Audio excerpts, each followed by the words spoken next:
Past perfect টেন্সের ক্ষেত্রে আফটারের পর পাস্ট পারফেক্ট টেন্স এবং পূর্বে পাস্ট সিম্পল টেন্স হবে। সাচেস যেমন the doctor came after the patient had died.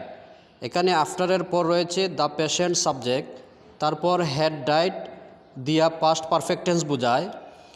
অতএব আমরা আফটারের পূর্বে বসাবো পাস্ট সিম্পল টেন্স। এখানে কামের পাস্ট ফর্ম হচ্ছে কেইম, তারপর বাকি অংশ পূর্বে সাবজেক্ট হবে।